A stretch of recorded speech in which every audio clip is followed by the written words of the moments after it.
Hey, poverty, is that you?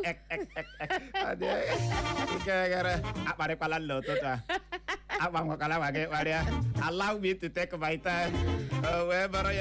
Kodi gbamoro nze mama ọzọ tupu anyị agbapụ ya ọsọ mee ka ị nọrọ ya bụ isiokwu anyị ga-elebake n'anya n'ụtụtụ nketa anyị chọrọ iji ohere a mee ka ọha na eze na-ege ntị mara na ya bụ ihe omume ahụ anyị ji ewetara ọha na eze bụ ojezuru obodo na nke ọnwa ọ ga-ada n'obodo Akwa Akụ ma dị na kansụl ime obodo Owerri North nke steeti Imo. Ọ ga-ahịọtụkwa ahịatụ ebelebe ga-egbukwa na elu ebelebe n'ihi ya ịbụrụ onye obodo Akwa Akụ ma na n'olu anyị n'ụtụtụ a gbalịa hụ na ị nọ na village na Satọde a na-abịa abịa Satọde nke a na-abịa abịa bụ abalị 25 nke ọnwa anyị nọ n'ime ya n'ụbọchị taa ka anyị ga-aga mara kene senta ebe ya bụ ojezuru obodo ga-ada anyị agboo na ebe ụnụ ga-agbakọ esi ahụ na Satọde ahụ ebelebe egbuo na elu ebelebe. Cheta na onye ọbụla mabutere ojezuru obodo amabutele 30,000 naira nakwa ọtụtụ ihe nrite ndị ọzọ so ya. Onye dị otu ahụ na mmadụ abụọ ma ọ bụ atọ onye eze ya ga-akpọnye ya ga-eso bịa n'ụlọ mgbasa ozi Eko FM ebe a n'ụbọchị Wenesde ikpeazụ nke ọnwa anyị nọ n'ime ya. Anyị agba ha ajụjụ ọnụ gbasara njirimara obodo ha, ihe eji wee mara obodo ha, omenala obodo ha, ihe ha na-asọ na nke ha na-anabata. Ọ wee eko na-eme ya ịma ọ dịla ada ọ wee eko, ọ na-adịla ada ọ bụghị eko wee bụrụ ya. N'ụtụtụ taa n'ihe omume anyị bụ nzukọ ome Igbo na nketa anyị ga-aha kene politics kwuke n'okwu dị oke mkpa ka anyị ha politics ka anyị ha kene Tinubu asịkwala Wike Obi ka anyị ha kene ndị a kwuke n'okwu ya dị oke mkpa ma ọ karịala ịma asị ọ na-abụ asụkata eze arụrụ ala anya otu ụbọchị ekpuru nkata n'ihu gwa ya okwu asịkata nwa m aṅụ na nwa m aṅụ n'otu ụbọchị asị na-anwụ nwụọ ama mme na aghọta. Ka anyị na-abake n'anya na esemokwu ya dị n'etiti ụmụnne abụọ ji akụ egwu bụ ndị ama dịka Psquare ụmụ ejima. Ọ bụ ịma a na-ekwu ụmụnne o nwere ndị ọ ga-adị na-efe efe na ntị. Ụmụ ejima eburu ha n'afọ otu mgbe mụọ ha bịa chọpụta akara aka ha ya bụrụ ime gịnị ịkụ egwu. Ha na-akụkwa n'egwu ahụ ya na-agara ha. Ọ bụ ndị na-amaghị ebe Psquare na-akụ egwu mgbe oge ahụ anyị dị na nwatakịrị ha na-akụ ya bụ egwu otu a. Gịnị ka a na-akọ? Nyere ụmụaka ịfụnanya onye mbụ n'obi biko dango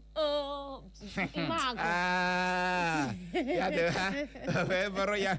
Mgbe ahụ ndị a na-akụ egwu a na-agara ha ma ha ama gbaa gburugburu ụwa na mpaghara Afrịka na ala anyị abụghị na Naịjirịa. Ịgụwa onwe ka isiri etiwa ndị na-agụ egwu ị ga-ama n'ebe ị ga-etinye Psquare. mgbe ahụ Ekwensu abatazie ọgba aghara abata ha abụọ abịa kewa nke asịkwa onye nke riri ego onye nke ri onye nke akpọrọ mọgọ onye nke maneja asịkwala nwanne maazị eche na ụka wa abarị amaghị na esemokwu abaala na gịnị n'ome. Ụmụnne abụọ anaghịzi eji anya ahụ onwe ha mana nke bịara bịa gba ndị mmadụ yarị na nso nso a wee bụrụ mpụta otu onye n'ime Psquare bụ onye nke ama dịka Peter Okoye Mr. P pụtara kwuo na ya na ejima ya agaghị emekozi ụbọchị ncheta ọmụmụ ha otu ụbọchị na ọ chọghị on the 18th of November ndị mmadụ ewishiwa ya happy birthday with nwanne ya na onye ahụ awụghị nwanne ya. Uche ịma ihe a na-akọ ọjọọla njọ nwere agalaba ka ọ na-eji aka ayọ ka ọ na-eji aka njọ n'isi. Ị hụrụ agalaba ka ọ ka ya njọ n'isi na ọ chọghị ịdọ aka abịa na-ewishi ya na nwanne ya happy birthday the same thing na n'ihi ya birthday ya abụghịzi on the 18th of November na ọ gbatịkwuola ya ọ ga-abụzi on the 30th of November. Ndị mmadụ agbaka nwanne gị ejima gị si ihe Chineke jikọtara ọnụ ka gị mana onwe gị bịara na-ekewa. Mr. P ekwu aka ya aka Mr. P ahụ apụta ndị na-agbatọsi ọnụ ndị na-ewera ya iwe na ọ bịara gbatịkwuo ụbọchị ncheta ọmụmụ ya na mgbe nwanne ya na-ekporo ego ha o nwere ihe ha kwuru na mgbe nwanne ya gbara n'azụ bitere ya o nwere ihe ha kwuru ka nke a mekwara ka nke a na-eme gị ya na nwanne ya agaghị emekọtazi birthday. Uche nwanne ya ha ọ na-ekwu okwu ya evidence ndị o wepụtakwara iji kwuo si nwanne ya mere nke uche ihe niile that time it was real. Imangolo m nwa legado okwu anya ahụchakwala m ihe niile. Nwanne na-emejọ nwanne. Thank you, a na-agbawo. O nweghị onye nọ n'ụwa ga-asị na nwanne ya emejọbeghị ya. Ba, a na-agbakwawo. Isi na nwanne gị emejọbeghị gị, chewe oge na-adịghị anya oge eme gịnị? Oge emejọ gị. Nwanne gị ga-eme dị gị ihe onye ezi na-agaghị emenwu gị. Chineke ga-ebe anya gị, be anya gị. Nwanne gị ga-eme gị ihe onye ezi na-agaghị emenwu gị. Kwuo na m gwara gị. Eziokwu. Nwanne gị ga-eme gị ihe mgbawa obi. Chai. Mana ọ bụ ilecha gị ime gịnị gị yara maka na Igbo mụrụ mụ na Igbo anyị sị na iwe nwanne anaghị eru gịnị n'ọkpụkpụ n'ọbara dị igbi dị kara mmiri. Amami na-aghọta. Anyị wee na-ajụ n'ụtụtụ a, kedu ihe nwanne ga-eme nwanne ya mere ọ ga-eji nwee ụdịrị mkpebi dị otu a? Gịnị ka ị chere nwanne nwere ike ime nwanne ya ga-eme ka nwanne ya sie aka n'ala dee n'ire na onwe kata n'ụwa ya agbaghara ya? O nwebeghị mgbe anyị nọrọ na o nwere onye nke gara kpọrọ nwunye nwanne ya. O nwebeghị mgbe anyị nọrọ na onye nke a chọrọ igbu ihe a na-anụ wee riri ego mana ụnụ niile wụcha ọgaranya. Kedu ego a ridiri ihe ka ị na-achọ ịgbara nwanne gị ruo n'ogo nke na ị chọrọ ikewapụ onwe gị n'ihe ọ bụla gbasatara ya nwanne gị ahụ? Mana nwanne gị nke ahụ mekwa gwa gị na-emekwa birthday ya bịakwa wish ya emekwa ya ga visit ya family na n'ọnọdụ dị otu a ị bụrụ nwanne Mr. P bụ onye nke a na-akpọ Rude Boy ike, kedu ihe ị ga-eme n'ọnọdụ dị otu a? Nwanne gị elee gị anya sị gị nwanne ejima gị lee gị anya sị na gị na ya bedo na-awụzi otu ụbọchị, ị bụrụ ya gịnị ka ị ga-eme? Ya bụrụ na ị nwere ọsịsa bulie ekwentị gị zibatara anyị ozi na WhatsApp site n'akara ekwentị abụọ 0707 491-3438 0707-491-3438 maọbụ gị gaa na Facebook na ụtụtụ a ga zibatara anyị ozi. Anyị nọ live na Facebook, iru ebe ahụ gị zibatara anyị ozi na ya bụ ajụjụ anyị ji n'aka n'ụtụtụ a, maka na ebelebe egbuola n'elu ebelebe. Ka ọ dịla anyị na akwụkwọ akụkọ Vanguard, gezie ntị. Ọ bụ eziokwu na o nwere akụkụ ebe nne emetaghị, mana amara m ike m ka Jonathan zaghachiri Atiku maka ikwu na ọ maghị anya ọchịchị bụ akụkọ mbụ anyị hụrụ n'akwụkwọ akụkọ Vanguard. Na ya bụ otu akwụkwọ akụkọ Vanguard ka anyị hụkwara akụkọ a bụ nke kwuru na ọchịchị etiti Naịjirịa adọkpụrụla onye bụbu onye minista na steeti na-ahụ maka mmanụ ụgbọala bụ Timipresiva na ndị ọzọ golu ikpe. Ọrịa COVID-19 etiwapụla na steeti Cross River bụ akụkọ na-ada azịgbakwa n'akwụkwọ akụkọ Vanguard. Na ya bụ otu akwụkwọ akụkọ Vanguard ka anyị hụkwara akụkọ a bụ nke kwuru na Tinubu emugharịala ndị kabinet ya mee Taiwo Oyedele onye minista na-ahụ maka ego. Ndị agha ala anyị azọpụtala mmadụ atọ atọrọ n'otu obodo na steeti Kaduna bụ akụkọ na-ada gbem n'akwụkwọ akụkọ Vanguard. Na ya bụ otu akwụkwọ akụkọ Vanguard ka anyị hụkwara akụkọ a bụ nke kwuru na ọnọdụ otu egwu bọọlụ Chelsea akakwuo na njọ dịka otu egwu bọọlụ Brighton ji chọkpụ goolu atọ a na-asataghị ọbụla dị otu ji merie ha n'abalị ụnyaahụ. Ndị uwe ojii agaala aka ka egbe pịngburu otu nwoke ọgba chụrụ n'ọrụ ndị agha maka ibu egbe zuo ohi ya na ịga n'ihu na-eme onwe ya ka onye agha bụ akụkọ ọzọ anyị hụrụ n'akwụkwọ akụkọ Vanguard. Na ya bụ otu akwụkwọ akụkọ Vanguard ka anyị hụkwara akụkọ a bụ nke kwuru na Peter Obi na ndị isi oche otu pati African Democratic Congress n'ala Igbo enwe n'ọgbakọ ime ụlọ na steeti Enugu. Ọchịchị onye ka uche ya nke ala anyị ga-aṅa ndụ, mana nke bụ eziokwu bụ na ndị otu pati ọzọ na-agbagide ya ụkwụ ka onye isi ala Tinubu kwuru. Otu ole ndị ebe ha si agba ya ụkwụ asị na north or south or east or west. Adị ego ka ọ dị nwaanyị ọma, akụkọ anyị nụrụ ekwuola na Peter Obi na ndị isi oche otu pati African Democratic Congress n'ala Igbo enweela ha ọgbakọ ime ụlọ na steeti Enugu. Ọkpọọla ndị a ọkpọọla ha ịma asị nwa nnụnụ tụọ mkpe amara osisi oge ebere na ya. Ebe Peter Obi bịara lee ndị isi oche otu pati ADC kpọọ ha ọgbakọ. Ndị isi oche otu pati ADC n'ala Igbo kpọọ ha ọgbakọ. Ikwesịrị ịma ebe okwu ya na-aga. Ikwesịrị ịma ebe okwu dị otu a na-eme gịnị na-aga.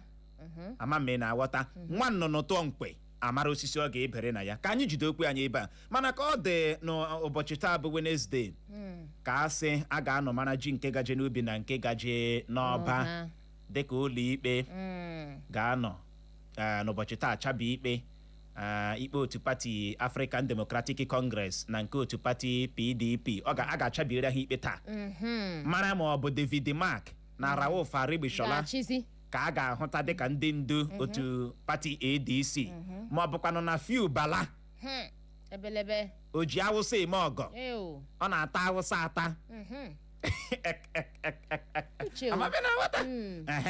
Ka mara nke gaje n'ubi na nke gaje n'ọba. Ka okwu ọnụ maka election is around the corner. Exactly. Amara ihe emege. O wee bụrụ ya. Uche ndị uwe ojii agala ka egbepị nwụrụ otu nwoke ọwụ a chụrụ n'ọrụ ndị agha. Ya bịa nnọọ werezie egbe ya. Ucheche ma chọọ ha na ọ na-anaghị egbe ha. Ya nwa ma n'ebe o si gabute egbe. Ya werezie egbe ihe a na-ezuzu ohi na-emezi onwe ya ka onye agha. Uche ọtụtụ n'ime ha kwagharịgakwa o. Na-eme onwe ya ka onye agha. Ọzọ dịka ibe ya wee bụrụ, o nwere ọtụtụ ndị ọrụ nchekwa ị ga-ahụ gị nyowa ha enyowa. Eziokwu. Gị jụwa onwe gị sị kedu ka esi lecha onye abịa were ya n'ọrụ ndị agha. Dresin ya egosighị na ọ bụ onye agha. Akparamagwa ya egosighị na ọ bụ onye agha. Ọkacha ndị uwe ojii. Kedu ka onye uwe ojii ga-esi nọrọ ya na-eru azụ ọnụ ka Oliver de Coke? Mbụ onye ọrụ nchekwa na-eru ahụ ọnụ. Kedu ka onye uwe ojii ga-anọ ga-esi nọrọ ya dị tata dị n'anya? Uche iwute otu ndị arịta he ka ogene ndị osokwa no name onwe ihe na-egosi na onye gị na ya na-emekọ ihe bụ onye gene onye uwe ojii. Mana o bụ egbe o ji amaja ndị mmadụ. A ga-emeziri emezi eji akpọ ya nwa mma. Gaa mba Amerịka, gaa obodo ndị mepere emepe, ihu onye uwe ojii ya ederesịkwa aka gịnị onye uwe ojii. Gị mara na o nwere ihe dị iche na onye uwe ojii na onye ohi na onye nketekwa na onye nkete. Ma ọ na-enweghị ihe ọnwụ gị jiri kene maka dresịn ya respect ya. Ama m na-aghọta. Mana ugbu a ụfọdụ ndị uwe ojii, ụfọdụ n'ime ha azị ọnụ ha, ụfọdụ ihu mbọ aka ha, ụfọdụ ka ha na-esi aya ebucha dada ebucha ha dada dị ka agbụrụ. Ọ dị ego ka ọ dịkwa achọrọ m iji ohere a tinyetụ ya ọnụ bụ ure a gara aga kposa kpọmkwem na Wedera Junction ụzọ gawara Aba. Amaghị m ụdịrị mkpocha na nzachasị na a na-eme na steeti Imo. Ka asị na ịzara bedrum gị zacha bedrum were ihe ịzatara na bedrum ga posa na palọ ịzaala ya. Kedu ka a ga-esi loo were emechaa clean up ewerekwa ure na Wedera Junction hipuo ya ji ya wuchi ụzọ? Kedu ụdịrị ihe a na-emedi ihe ka na Owerri ebe a? Ọzọ dị ka ibe ya wee bụrụ ọ bụ a na-arụ ụzọ na Owerri ikpopụzi ure abụrụzie wọ eji ure arụ ụzọ. Go to Douglas and see for yourself. Go to Wedera Junction ejizi ure ahụ kpochie ya n'ụzọ ebe niile na-esi tu Wedera Junction ndị mmadụ na-eze gbidigbidi na-ekwo na mmadụ. Gịnị na-eme dị gọọmenti steeti Imo? Onye nyefere ihe a na-akụcha ga-adịrị onye nyefere ya n'aka. Kedu onye nyefedere mkpocha na nzacha steeti Imo n'aka? Onye a na-atụgharị dị steeti Imo abụrụzie steeti na-esi isi. What is happening? Ihe abụghị steeti eji ngwọrị wee mara, steeti eji ịdị ọcha wee mara. Biko aka enwe abatala ha n'ofe. uche hospital junction ịgbatawa side ahụ asị ife ịga ga ebe ndị court ahụ enwere detike n'ebe ha dịkwa kemgbe afọ ama mekpokwala dike ebe nne na-eshi ahụchakwala m ihe niile wutere m n'ụtụtụ a ị hụrụ ure ha gara aga kpesa na Wedera junction ebe were ya kpochie ụzọ ọ fọrọ ntakịrị otu ya ewerecha ụzọ ihe na-esi ahụcha ebe a ga-ekposa were ya were ebe ahụ onye na-ekposa ihe ahụ o ji eri ji n'imi uche o ime enwere ihe nọ na ihe ndị ahụ ọ bụrụ na onye a na-eme ha ọfụma omega ha ọfụma na ya bụ ihe ịtọnụ steeti Imo ya adịtụ ọcha uche na imiji ekwe ọgịga ya ekwe ọlịla ya ekpe n'ọlịla ya ekpe ọlịla ọ dị nnọọ ka ihe onye nkụzi otu egwu bọọlụ Chelsea na-ezuzugharị ugbu a hapụkwala daman ma ọ na-apụghị na Chelsea anyị apụọra ya eziokwu that is the next thing anyị apụọra ya yes you got it Rosemary ma ị na-apụghị na Chelsea anyị apụọra gị Chinu Achebe ode akwụkwọ a na-ebi gị 3-0 gị nọrọ tụgbọ ụkwụ na-ede akwụkwọ ka onye na-ele jamb ma ị na-apụghị na Chelsea anyị apụọra gị gbarawa enough of ide akwụkwọ Chinu Achebe ha edeela akwụkwọ ha mgbe e dere Wele Soyinka ha edeela akwụkwọ mgbe e dere ya ede ịbara ide akwụkwọ na Chelsea ma ị na-apụghị na Chelsea anyị apụọra gị hara gị klọb a naanị gị agbawa ya nonsense and ingredient ike gbọrọ Kodi Jonathan apụtala zaghachi Atiku gwa ya na ọ bụ eziokwu na o nwere akụkụ ebe ọ na-emeta ya ọfụma na mmadụ anaghị adị perfect mana ya nwa na onwe ya nwere gịnị ọ gbalịrị ike ya ihe a bụ ọsịsa onye ṅụjuru mmiri ara afọ ga-ekparịwa na-agbari ndị ihe midia warrior ya ebido n'otu o si saa ya ahụ Atiku na onwe ya kwa na-ịpụta lee akachiburu ala anyị ga-esi na ọ dịghị experienced ịka ya experience ị na-achị Nigeria Atiku enwe na mgbe ọ bụburu osote onye isi ala anyị ịka ya experience ị na-achị gịsị onwe ya experience ọwụ mkparị mana Jonathan sara gị ajụjụ a dịka onye ṅụjuru mmiri ara afọ maka na ọ bụrụ ụdịrị mmadụ dịka Wike ihe ga-abụ abụrụ yes give me Godem lanyela akwụkwọ akụkọ Daily Post akwụkwọ de El-Rufai ga-anọkọta n'aka ndị ICPC ruo ọnwa June dịka ụlọ ikpe bịara gbatikwuo ikpe na n'aka ebe a na-ekpe ya ruo ọnwa June na-abịa abịa bụ akụkọ mbụ anyị hụrụ n'akwụkwọ akụkọ Daily Post na ya bụ otu akwụkwọ akụkọ Daily Post ka anyị hụkwara akụkọ a bụ nke kwuru na ịbụ onye ama ama ji azọkarị ọkwa onye isi ala ma bụrụkwa onye ji awụfere pati ka Peter Obi ka ụlọ ọrụ onye isi ala kụsuru Atiku 2027 anaghị atụkwasị obi n'ebe onye isi oche INEC bụ Amopita Anede ka Aisha Yesufu kwuru 2027 taa ọ bụ asị o nweghị mgbe Peter Obi rọrọ Amaechi arịrịọ ka ọ chaara ya ka ọ zọọ ọkwa onye isi ala Naịjirịa ka onye sinetọ na steeti Anambra bụ Victor Ume kwuru ọgbaghara otu pati APC na steeti Plateau akakwuo na njọ dịka otu onye ama ama na otu pati APC na steeti ahụ bịara gbahapụ otu pati ahụ ma kwupụta mmasị ya iji ọkọlọtọ otu pati African Democratic Congress azọkwa gọvanọ steeti Plateau. Ụlọ ikpe mkpegharị ala anyị akachapụla ya bụ akwụkwọ Julius Abure gbara ma kwupụta Nenadi Usman dịka onye ndu otu Labour Party bụ akụkọ na-adagarara n'akwụkwọ akụkọ Daily Post na ya bụ otu akwụkwọ akụkọ Daily Post ka anyị hụkwara akụkọ a bụ nke kwuru na ọ bụghị Tinubu na otu pati APC na-agba INEC ihe ha na-eme ka ọ ji ụzọ Kano kwuru.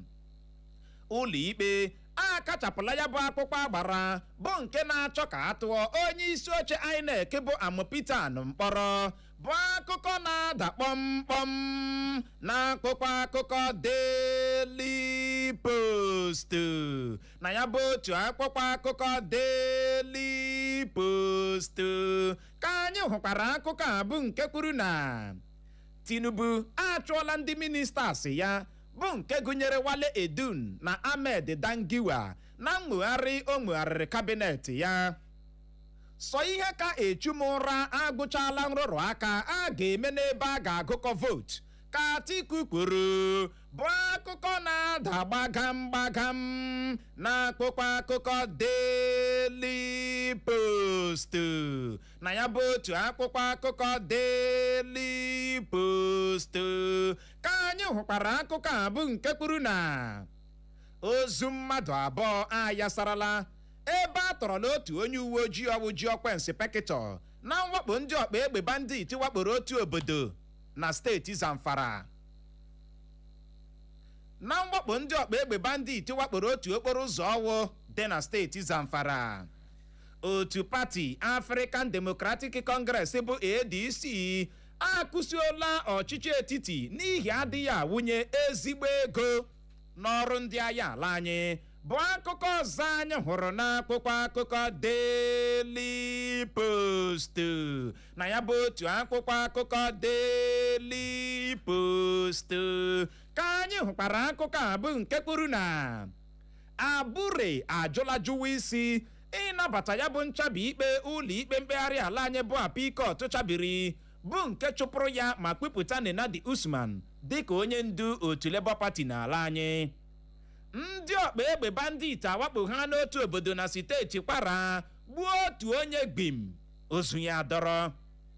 2027 ndị mmadụ ejirila ọnụ gbaa ya ule edochie ji eme ihe ejije Nollywood ụwa ya na chi ya n'ihi ozi o zipụrụ n'ọdọ nzirịta ozi soshal midia bụ ebe ọ nọ kwuo na o nweghị ihe ga-eme n'ụwa Peter Obi abụrụ onye isi ala Naịjirịa.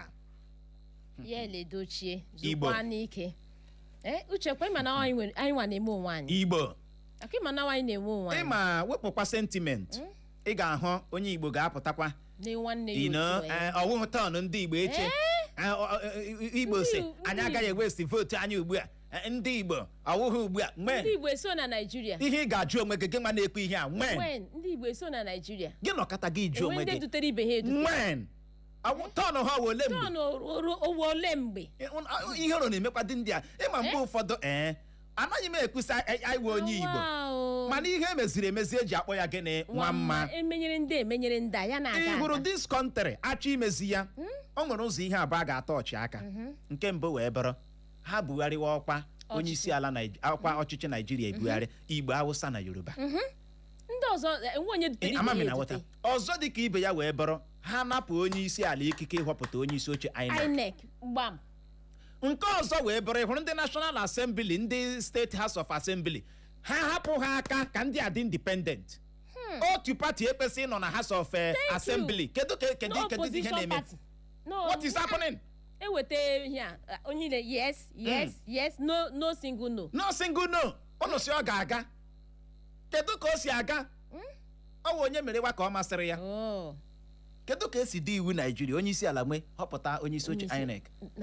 Otu party, otu House of Assembly. Ihe niile wụ yes. Who are you to say no? Ọ dị egwu.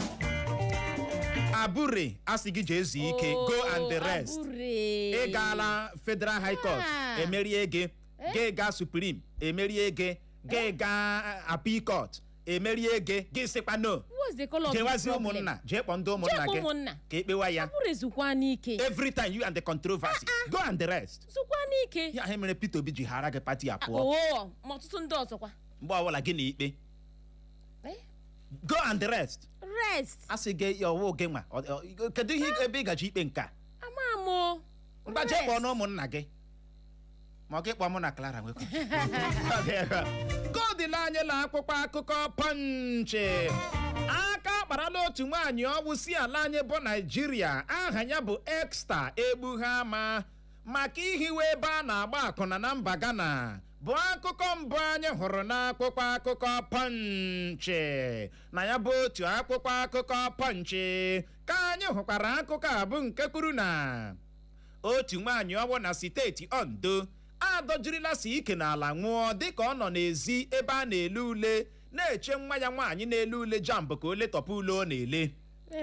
Chineke. nwa ya gara ile ule jam Ya soro ya gawa. ya esoro ya gaa ikekwe ọ ga-abụ n'ihi ọnọdụ enweghị nchekwa Ka ọ kpọrọ nwa ya lawa. a na-atọrọ nwa m ha tọrọkwuo m Chineke nna m. ọ nọzi n'ezi ebe ahụ gbawa ndị mmadụ na ahụ echenjiela ya echee na ụka wa abarị ka a na-ekwule ka a na-akala nwaanyị asụkapụ so ike n'ala ọ ghọọla ọnwụ emewa ihe ịwụ mmiri nwaanyị alakwa na Ondo nwa ya dị bizi na-elekwa ule jambụ ọ maghị ihe na-eme ọ dị ego ndị nwa m nọ na Ghana my daughter nọ na Ghana nwa m nọ na Ghana gịnị ka ọ na-eme gịnị ka ọ na-eme ọ gara Ghana ọ nọ Ghana kedu ihe ọ gara ime uche ọ na-aka njọ na ụmụ nwaanyị ọ ndị kwuru na ihe a mara ihe nwa gị na-eme na Ghana ị na-amaghị ihe ọ na-eme ọ dị ka ọwa akwụna ka ọ na-agba ama m ị na-aghọta ọkwa ejidela onye nke a bịara kọwa ala anyị bụ Naijiria gaa mba Ghana nwaanyị ndị Ghana ga-eji si anyị na obodo anyị gbalịa dị mma ka anyị hapụ ha aka ka anyị nwee ike ọ dị eke ọ wụnụ mkparị ọwa ịbịa na-emebe anyị kọdụ Igbo mụrụ nze ma ọzọ bụ n'ebe a ka anyị ga-enye ya rịkọm iji hụ ohere je ṅụrụtụ mmiri ma kpacha akpịrị ya bụrụ ma anyị lọghachie anyị elebazie ya anya bụ isiokwu anyị ji wụchaa n'ụtụtụ nke taa bụ nke gbadoro okwu na esemokwu dị n'etiti ụmụnne abụọ Psquare Mr. P na Rudo Boy anyị wee na-ajụ gị sị gịnị dị ka nwanne ga-eme nwanne ya ga-eme ka nwanne ga-ejikwa ekpe nkụ kpechiri jụ ịgbaghara nwanne ya ya bụrụ na ị nwere ọsịsa gị zibatara anyị mana WhatsApp anyị na Facebook anyị lọghachie ya bụ ụdara anyị tanyere eze anyị arazie ya ka ọ dị dadarara nọrọkwa ebe ahụ agagharịkwala agagharị.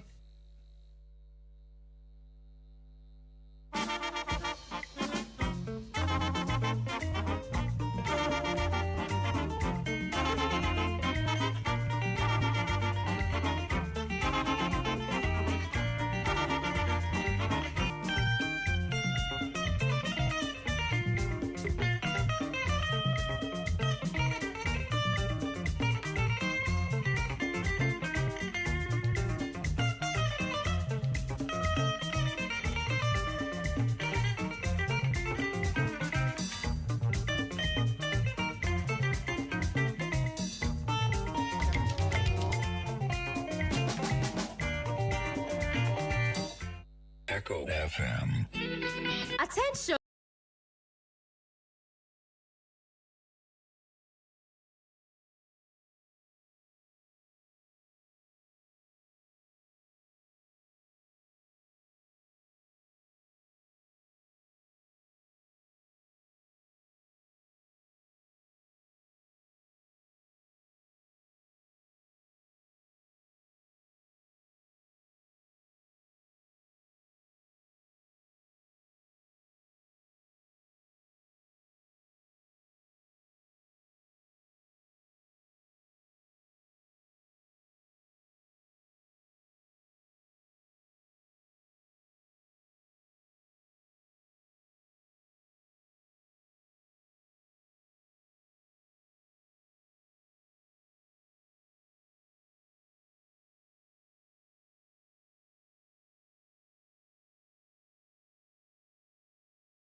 If interested in advertising with Echo FM, please call 0707 491 3440 to speak with our representative. Don't miss out on this amazing opportunity to grow your business and reach new customers. Call us now on 0707 491 3440. 0707 491 3440. Thank you. Echo FM.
n'ọrụ ebe ahụ agagharị anyị lọghachie anyị elebazie ya anya bụ isiokwu anyị ji wụcha n'ọtụtụ a emekwala ngagharị.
Echetala m mgbe anyị dị na nwata eji agwa anyị n'iwe nwanne anaghị eru n'ọkpụkpụ n'ọbara ji adị igbidikara mmiri ike agwụla iwe nwanne na nke ugbu a na-eruzi n'ụmị ọ na-agafe ọkpụkpụ maka na ọ bụ nwanne gị ga-eme gị ihe onye ezi na-agaghị emenwu gị mana n'ime ihe ndị a ị nweghị choice ị ga-agbaghara ya maka nwanne gị ama m ị na-aghọta ka ọ dị n'ụtụtụ a dịka anyị si wee gwa gị anyị ga-eleba ya anya bụ esemokwu dị n'etiti ụmụnne abụọ ji akụ egwu ama ama bụ Psquare bụ ebe otu onye n'ime ha bụ onye nke ama dịka Peter Okoye Mr. P nọpụtakwuo na ya na ejima ya agaghị emekozi ụbọchị ncheta ọmụmụ ha otu ụbọchị na ejima ya gawara onwe ya ka ya ma na onwe ya gawara onwe ya amụrụ ha on the 18th of November. Mr. P apụtala kwuo na ọ gaghịzi eme birthday ya on the 18th of November maka na ọ chọghị ka o nwee ihe jikọtara ya na nwanne ya. Ọ chọghị a na-ewishi ya birthday a na-ewishi nwanne ya birthday n'ihi ya na ọ gbatikwuo na nke ya ka ọ bụrụzie on the 30th of November. Onye akpọzile ya nwanne Rude Boy na mgbe nwanne ya ahụ nọ na-amaburu ego ya na ya na-arụkọ nwanne ya ya na-ata na-agba nwanne ya n'isi nwanne ya na-ata na-abụkpọ ya anya onweghị onye kwuru okwu na n'ihi ya people should leave him alone. Mana anyị agaghị aha gị alone. Kedu ka a ga-esi aha gị alone? For what? Ịma na ọ dị mma ikpe ihe ọjọọ unu bụ ejima ihe Chineke jikọtara ọnụ ka gị nwa bịara bụ ikesa mami na wata onye hụrụ arụ kpọkwa ya arụ ya bụrụ amaghị ma nne ha ọ ka dị ndụ ma ọ bụ nna ha mana kedu ka nne ya ga-esi n'ụdịrị akụkọ dị otu a na ụmụ abụọ mụrụ esemokwu gịnị wee ego onweghị n'ime ha nke dị Paul yes echeghị na ego bụ nsogbu Mr. P ma Rude Boy ugbu a mere gị na nwanne gị ga-eji nọrọ n'esemokwu ruo taa gị ike obi kpekperere ọ dị ego ajụjụ wee bụrụ kedu ihe nwanne ga-eme nwanne ya ọ ga-eji eme ụdịrị mkpebi dị otu a gịnị ka ị chere nwanne nwere ike ime nwanne ya ga-eme ka nwanne ya ga-eji sie aka n'ala dee n'ire na ome kacha n'ụwa ya agbaghara ya n'ọnọdụ dị otu a ị bụrụ nwanne Mr. P bụrụ the boy kedu ihe ị ga-eme ike agwụla bulie ekwentị gị kpọwa akara ekwentị ndị abụọ 0911-20,022 0911-20,022 ma bụkwa 0707-454-1014 0707-454-1014 ma ọ bụ gị soro ibe gị zibatara anyị ozi na WhatsApp nke ọbụla ị ga-eme gbalịa gbuo okwu gị nkenke ịbọọlachi nwanne nwoke ndewo dịka nkịsị na-eluchie nwafọ orogwe wee City of Progress ndewo nwanne nwaanyị ekelekwere m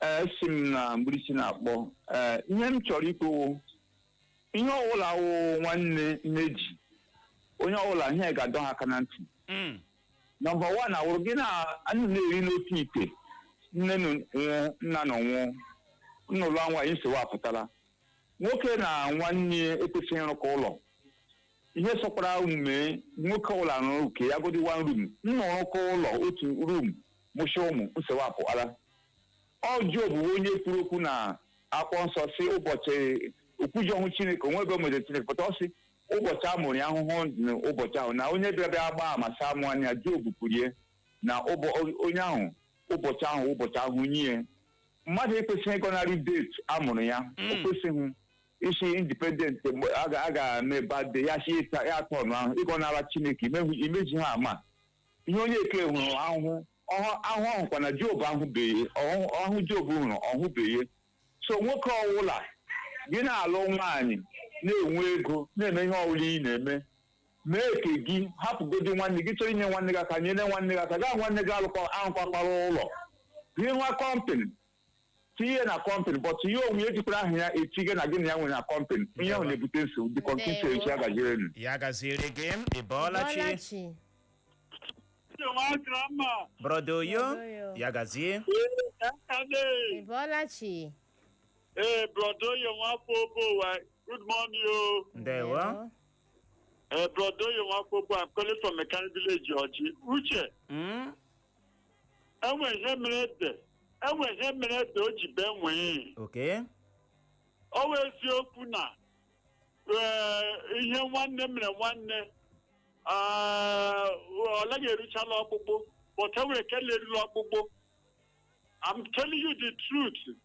Ndị nwanne enweghị this time around ilekwa anya ị ga-ama na ha echenjiela ọ dịkwa ka ọ dịla mbụ like otu m dị ugbu a edisajiala m dat na ewezuga ha nne m ana m emezikwa nwanne ihe ndị nwanne ị ga-emere like this mefere ihe a ga-eji wee kwụọ gị ụgwọ ọnwụ ịkpọbata ndị ama imegide gị a ga-enwerịrị ihe merenụ ejibe wee that boy onye atachala ya enwerịrị ihe merenụ asị membodo ya Nwapopo ọ dị egwu nchewa akpa ịhụ na ihe anyị kwuru ugbu a ya nwawo ihe ahụ anyị na-ekwu maka ya o nwere ihe merenụ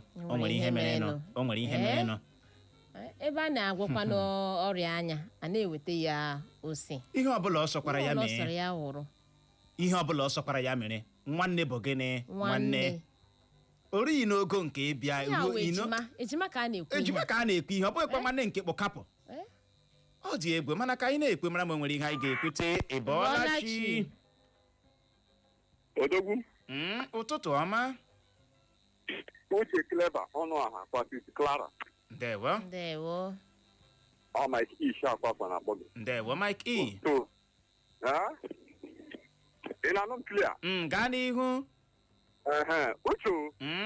Uche hụrụ akụkọ nnọfara ya ọ tọgọ ọchị ọ na-akpọ ọchị ọgwụ ọchị lekwere ụmụnne abụọ yi yaga ihe ọwa arachaga ha ihe Uche lekwela onye a mụrụ Disemba afọ gafụ asechi na ị ga-echeji betmont gị Uche mana mmadụ chenjiri betmont ya ọkwa lekwe ya ọ gagakwa sisito indirectly amadụ tere ebe m na-aga ịwefula betmont ga-amụrụ gị mpaghị na mmadụ mụrụ nnụ na-eko Uche gị ilechekwa anya indirectly o nwere ike ya akwa nwaanyị dọgara ahụ nyomekwe ihe ịma asị si benda na isi aba ịfụtara kọmbọdụ afọ anaghị ya na ha na-abụọ anaghị ya ha yi ya manụnụ ya agbamara ya ma otele na ebe akwachi mmiri zoro ezo mara ya Uche ke na-erukwa n'elu ka onye ọ ga-amakwanụ Uche amapụla m ya gaziere gị Mike E na Facebook anyị ozi akala nkọ Promise gift ọsọ ụtụtụ ọma ndị Eko FM anyị ekelele gị